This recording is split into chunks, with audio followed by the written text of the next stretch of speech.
everyone. My name is Vishal Singh and I'll be teaching you chess today.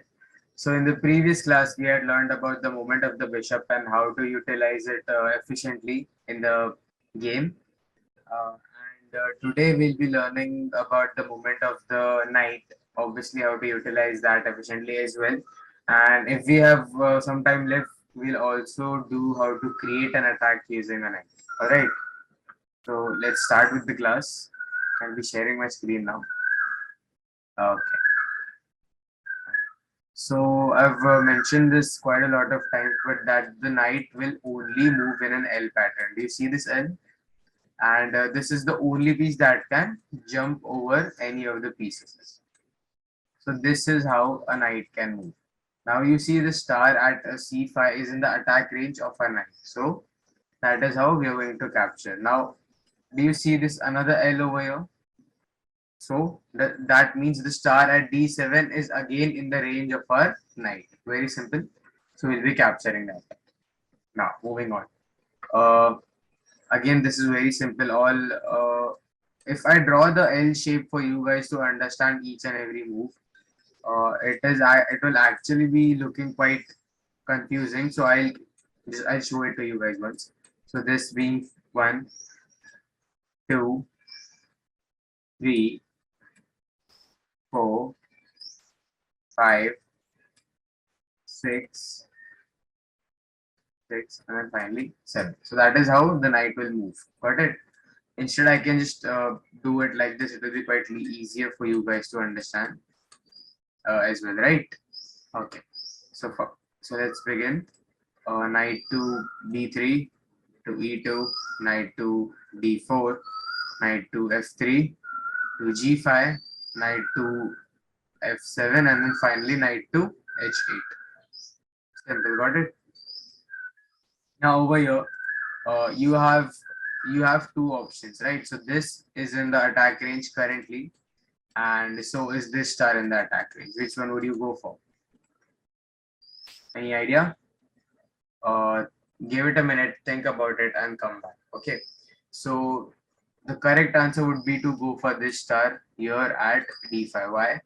Because again, it would save you extra move and would be a lot more efficiently seen. So this 1, 2, 3. Just a second. Sorry. The star at e6 would be actually the correct move. That would save you an extra move. The star at d5 would actually take an extra move. So the correct answer would be to go for e6. 1, 2, 3, 4, and then 5. Okay, so it took us 5 moves if we went for the correct way. Now, if we went for d5, the star at d5, let me show you how many moves it will take us. 1, 2, 3, 4, 5, and then 6. We came here at c5 for nothing, but just so that we can capture the star at d7. So this is an extra move that I was talking about. Got it? So the correct answer, as we all know now, is e6. So knight to e6, knight to f4, knight to d5, knight to b6, and then finally knight to d7. Cool. Okay, heading on to the next one. Now this is a really interesting one. No matter where the knight jumps, you can capture all of the stars very easily. I'll show you how. See, uh, let's suppose I play knight to d5 now. This star at e3 is in my attack range. Now once I come here, this star at f5 will be in attack range, and so on and on. So this is actually quite simple. See, knight to e3, knight to f5, knight to g3. Just a second. Knight to e4, knight to g5, knight to f3, knight to e5, and then finally the last move, knight to g4. Okay, so this one was actually quite simple if you pay attention. See,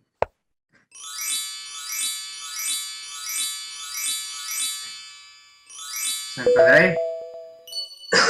Okay, uh, just a minute.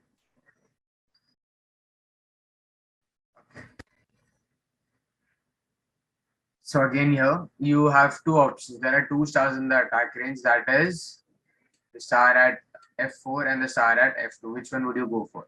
Please pause the video, think about it, and then come back. Got it? Okay. So the correct answer would be to go for the star at f2. Why? Again, because it is going to save us two moves to capture all the stars. Whereas if you went for the star at f4, it is going to take you two extra moves. Let me show you how. So this being 1,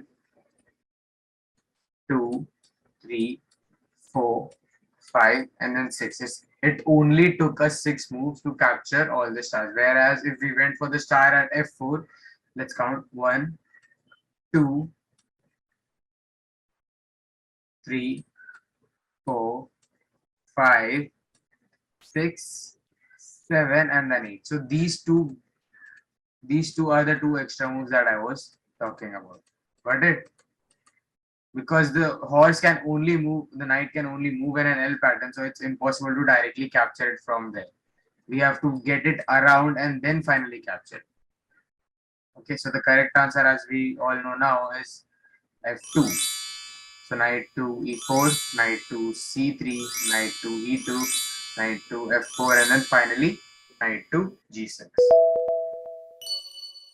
Okay, this is the last one. Then we'll move on to the creating an attack with the knight. Okay, so again, give me a second. Okay.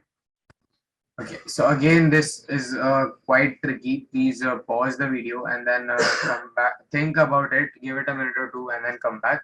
This is actually tricky. Okay, so the correct answer would be to go for the star at b5. Again, it will be saving us one move if we went, rather than if we went for the star at d5.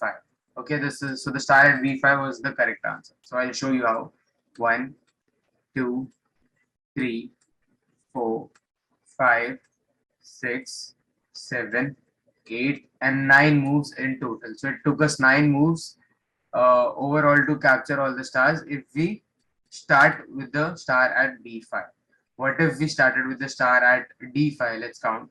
1, 2, 3, 4, 5. Now, see, there is no other star in the attack range. Now we have to go around in order to capture all the stars. So we'll be jumping over here at d6 from here.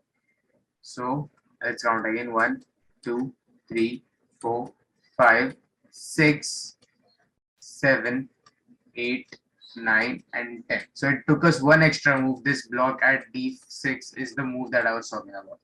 Okay. So now that we know the answer, let's move ahead. 1, 2, 3, 4, 5, 6, 7, 8, and finally knight to c8. 9. Okay. So that was about the basic movement of the bishop. So we'll start with creating an attack with the knight now. Okay. Very simple. Okay. So this is the first puzzle that I'm going to throw at you. So you're playing. Just a second. I haven't shared my screen. Sorry. Okay. So this is the first puzzle that I'm throwing at you. You are playing as white. Please remember you're playing as white. And you have to only use your knight to attack the enemy pieces. Got it? So now you see, look out for the free pieces around. So these pawns are protected. The pawn at h6 is also protected by the pawn at g7. So is the knight. This pawn is protected as well. This is protected by the queen.